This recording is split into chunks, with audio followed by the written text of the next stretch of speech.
Zyla never considered herself a traditionalist. Her species, the Avarians, were known for their swirling, bioluminescent art that shifted and pulsed with the rhythms of their shared neural network. Yet something stirred within her, a growing curiosity about the creations of other sentient life. The whispers of human art had reached even her distant corner of explored space, tales of strange, frozen beauty and expressions caught outside the flow of time. Her first encounter with a human art repository was almost overwhelming. Data streams bombarded her senses with stark colors, crude textures, impossible lines that defied geometry, and shapes that seemed to twist and pulse even in their stillness. Zyla recoiled slightly, her primary sensory tendrils vibrating in discord. Primitive, she clicked softly to herself in Avarian, the rough translation echoing her peers' dismissive pronouncements. But beneath the initial disharmony was a faint pulse, an undercurrent. She focused on a single piece, a swirling vortex of color splashed across a crude planar surface. It was chaotic, the hues seemingly at war with each other, yet the longer she observed, the more a strange, fractured rhythm started to emerge. There was tension, a dissonant energy that was strangely compelling in its own raw way. Zyla's tendrils thrummed with an uncomfortable excitement. A sculpture was next. It was a jagged assemblage of chipped and welded metal scraps. This offended her sensibilities on every level. Composition, flow, and harmony, the hallmarks of Avarian aesthetic theory, were nowhere to be found.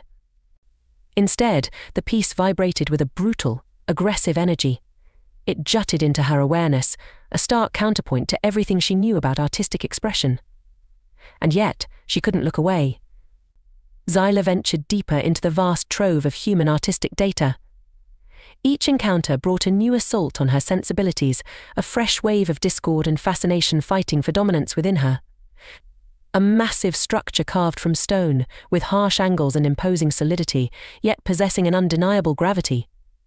Musical recordings, their mathematical discordance eventually resolving into strangely haunting melodies that lingered within her neural pathways long afterward. Images of human forms captivated her. At first she dismissed them as crudely symmetrical, unimaginative even. But the way light and shadow played across subtly curved surfaces, the tension captured in simple lines representing muscles, and the strange focus on the optics, these elements began to pull at her. She began to analyze why certain human figures were more potent than others, her understanding of their alien physique surprisingly irrelevant to her growing enjoyment of the images. Weeks turned into months, and her research became more of an obsession. What had begun as an exercise in detached superiority and cultural analysis morphed into something altogether more personal. Her own attempts at creation started to show unintentional, unconscious echoes of human methods, the use of sharp negative space, and a jarring combination of textural representations. Zyla withdrew further into her work when her fellow art scholars expressed confusion and faint disparagement. News of the renegade, as she had been unflatteringly labelled, had started circulating in wider Avarian circles.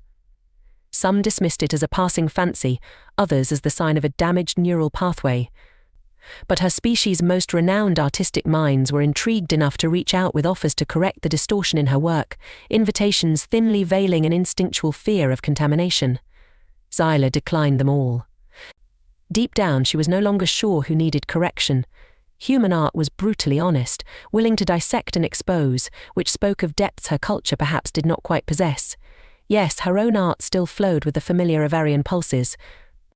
Still, there was a new thrum beneath it, a discordant counter-melody that added an unexpected layer of tension and truth. One data stream, flagged as being of particular interest, caught her attention. Labelled as an immersive exhibition, it intrigued her, so she proceeded.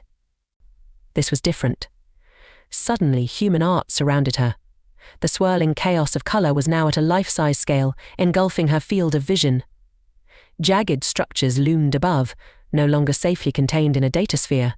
Recordings of human music and voices washed over her, the dissonance of their harmonies amplified and disorienting. Sensory overload threatened. Zyla recoiled, on the verge of severing the connection. Yet something held her. A stubborn fascination laced with a strange thread of defiance. She forced herself to endure and observe. Slowly, a pattern emerged out of the sensory onslaught. Her focus was fixed on a room-sized representation of a human dwelling. The detail was shocking as she took in the rough textures of woven material, the gleam of reflective eating utensils, and the faint, lingering scent trace of cooked food. She found herself meticulously analyzing a shelf of crude human records, intrigued by their system of physical data storage. It was absurd, limited, and heartbreakingly vulnerable, and yet, the care with which they were presented made her primary tendrils thrum with respect. And then her eyes alighted on the wall. A large, planar surface held more of the color swirl images now disquietingly familiar to her. But this one was different. There seemed to be a depth to it, a play of shadow and light that pulled her in. It was a scene of a vast, open landscape under a sky painted in violent hues for which she barely had terms. Yet, there was a stillness in this chaos, a strange sense of yearning that resonated with a deeply buried part of herself.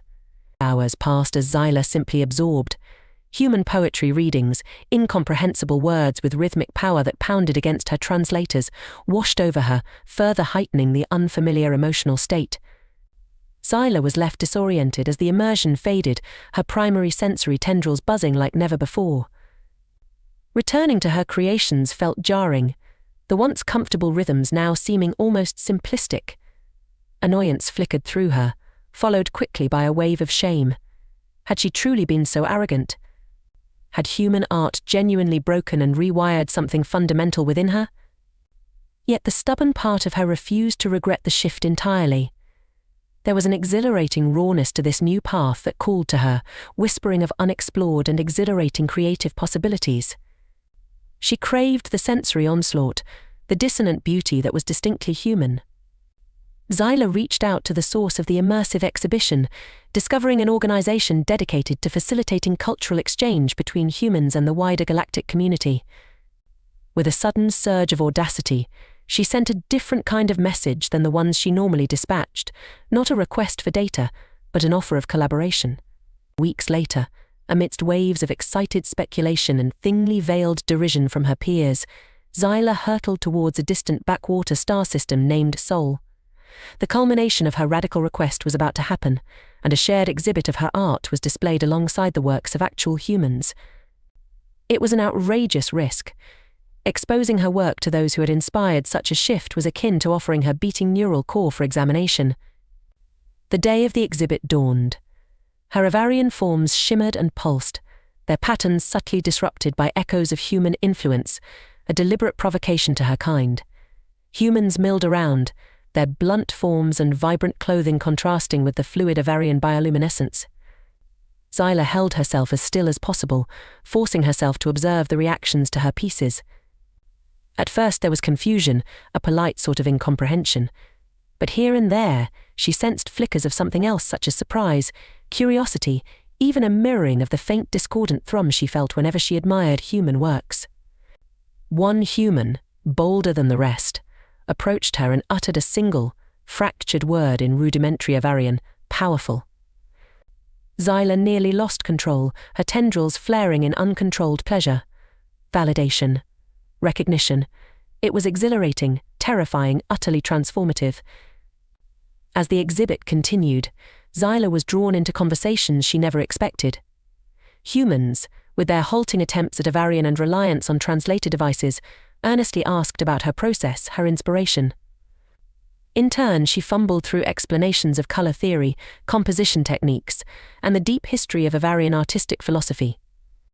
A pattern emerged, and they were fascinated by the traditional Avarian flow and the intricate bioluminescent pulses. But the pieces that truly held their attention were her newer, more experimental ones, the works infused with the hard edges, the unexpected color juxtapositions, and the unsettling exploration of negative space she had absorbed from human art. The praise was hesitant and laced with confusion. Bold, striking, and unsettling, the positive descriptors were also laced with the unspoken admission that they didn't fully understand. Yet in their eyes she saw a pang of hunger, a raw appreciation unfiltered by the intricate theoretical frameworks underpinning Avarian art critique. It hit her then, like a bolt of inspiration. The Avarians needed this jolt, this shake-up of their preconceived notions of beauty. Just as human art had challenged and expanded her sensibilities, the potential for the reverse was even more staggering. By the end of the exhibit, Zyla was no longer the nervous outsider, but the center of a buzzing circle of humans and Avarians alike. Ideas flew fast and furious, cross-cultural collaborations were proposed, and debates sparked between those who clung to tradition and those ignited by the possibilities. Zyla, the supposed renegade, found herself in the vanguard of a potential artistic revolution.